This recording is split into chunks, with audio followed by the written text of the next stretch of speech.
Hey everyone, welcome to Gossipify. Bollywood में एक और हाई प्रोफाइल फॉल आउट हो चुका है और इस बार सेंट्रल फेस है दीपिका पादुकोण।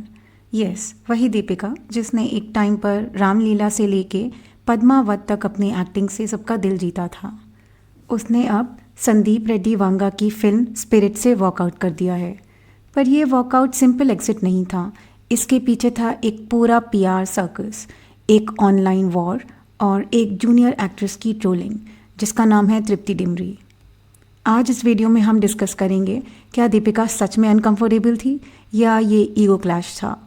क्या संदीप रेड्डी वांगा ने उसकी डिमांड्स टॉलरेट नहीं की? तृप्ति को क्यों टारगेट किया जा रहा है जब उसने कुछ बोला ही नहीं? और सबसे इम्पॉर्टेंट, क्या दीपिका का पीआर मशीनरी अब एक टॉक्सिक वेपन बन चुका है? तो कहानी शुरू होती है 2024 के एंड में, जब दीपिका को स्पिरिट ऑफर होती है। उस वक्त वो प्रेग्नेंट थी तो उसने मना कर दिया, फेयर इनफ। फिर 2025 आता है, शूट दोबारा शेड्यूल हो जाता है, दीपिका स्क्रिप्ट से इम्प्रेस्ड भी होती है और फिल्म साइन हो जाती है। और फिर एक ऑफिशियल कोड भी वायरल हो जाता है, Deepika found the script profound and led. यानी एक्साइटमेंट थी, मेकर्स भी थ्रिल्ड थे, बट सिर्फ 20 और 25 दिन के बाद न्यूज़ आ जाती है कि दीपिका ने वॉकआउट कर दिया है। लेकिन क्यों? पीआर कहते हैं कि टर्म्स क्लियर नहीं थे। दीपिका चाह रही थी कि अगर शूट 100 डेज से लंबा चला तो एक्स्ट्रा पेमेंट मिलेगा। Sounds professional right? लेकिन बात सिर्फ यही तक नहीं थी।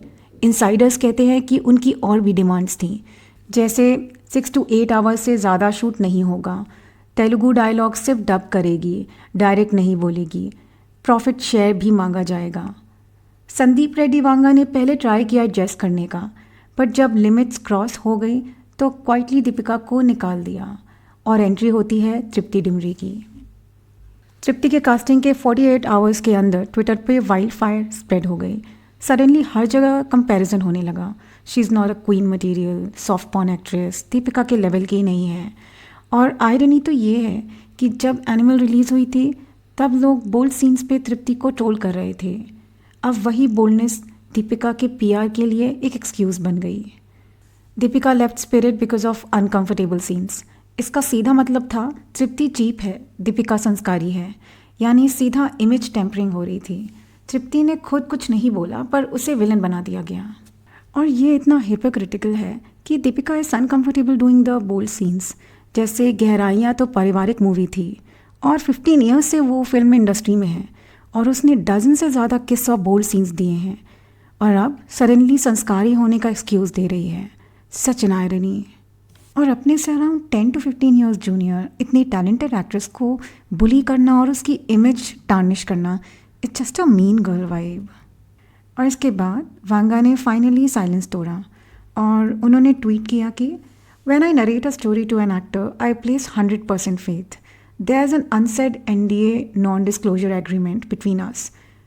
But by doing this, you have disclosed the person that you are, putting down a younger actor and ousting my story.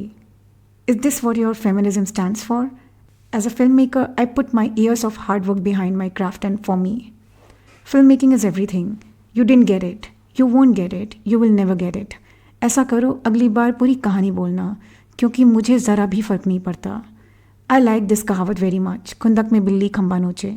और अब एक ट्वीट में सब कुछ कह दिया। He said it very loud and clear. Deepika ने नॉट जस्ट फिल्म छोड़ी है बट फिल्म का नैरेटिव भी लीक किया है, और जब उसकी जगह किसी और को दिया गया तो पूरा टॉक्सिक पीआर इंजन स्टार्ट कर दिया।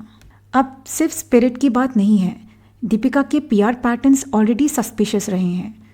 जवान के वक्त नयनतारा लीड थी पर दीपिका का कैमियो को हाईलाइट किया गया। उसके बाद कटरीना विकी की वेडिंग जब हुई थी और उस टाइम भी दीपिका ने अपनी शादी की पिक्स रीपोस्ट करके हेडलाइंस ग्रैब किया, जिससे वो कटरीना और विकी की शादी को शेड कर सकें।